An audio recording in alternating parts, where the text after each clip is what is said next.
July 5th, the new National Health Service starts, providing hospital and specialist services, medicines, drugs and appliances, care of the teeth and eyes, maternity services.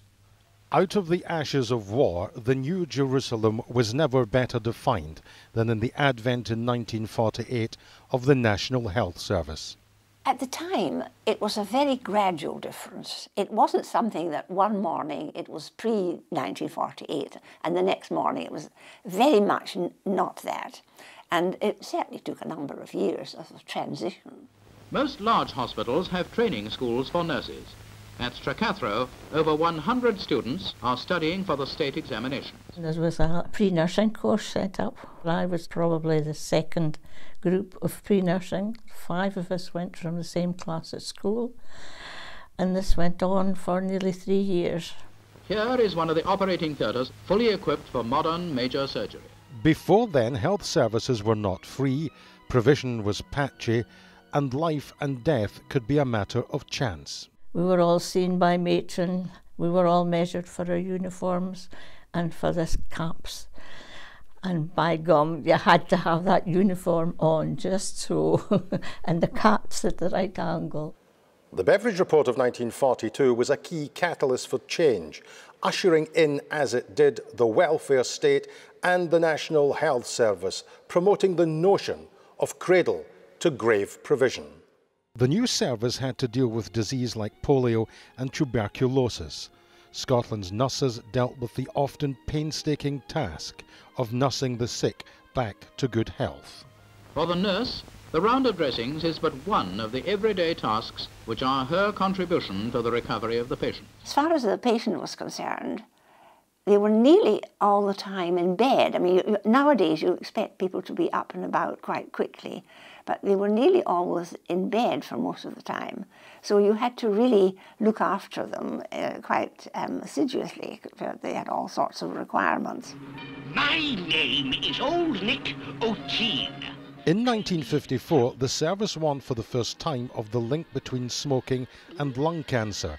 It would take many years for the battle against tobacco to turn a corner. Glasgow University's museum celebrates the advances in medicine that has transformed lives. The first ultrasound scanner was launched in the city in 1958. 2 years later, Professor Michael Woodruff performed a kidney transplant on a 49-year-old man at Edinburgh Royal Infirmary. In 1980, the world's first clinical service for MRI is launched at Aberdeen Royal Infirmary. The large copper coil was from a plumber's merchant in Aberdeen.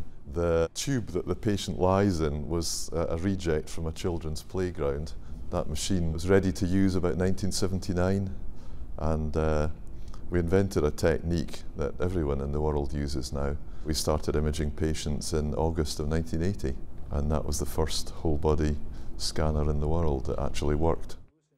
1989, Ninewells Hospital in Dundee. Sir Alfred Kashiri removes a patient's gallbladder using groundbreaking keyhole surgery. It's another Scottish first. The idea is that you can do an operation without inflicting the damage of having to slash the abdomen open. Up till then, the telescopes used to examine the inside hadn't changed for over 200 years. And it was a question, honestly, of I see no ships. You couldn't see anything. Then I spent from something like 15 years developing the instruments. It's a very delicate operation. You're using very fine instruments. The service is a world away from the heady days of 1948. As a former Chancellor Nigel Lawson once remarked, the NHS is the closest we have to a national religion. The magnificent Hunterian Museum here at the University of Glasgow charts some of the advances in modern medicine over the course of the last 70 years, all of which have been used by the NHS. But what of the next 70 years? The demographics suggest that the amounts of money that will be needed to satisfy patient care are eye-watering. And that means politicians will have to have a fundamental debate about where those resources come from. Almost certainly it will involve large hikes in general taxation. Bernard Ponsonby, STV News, Glasgow.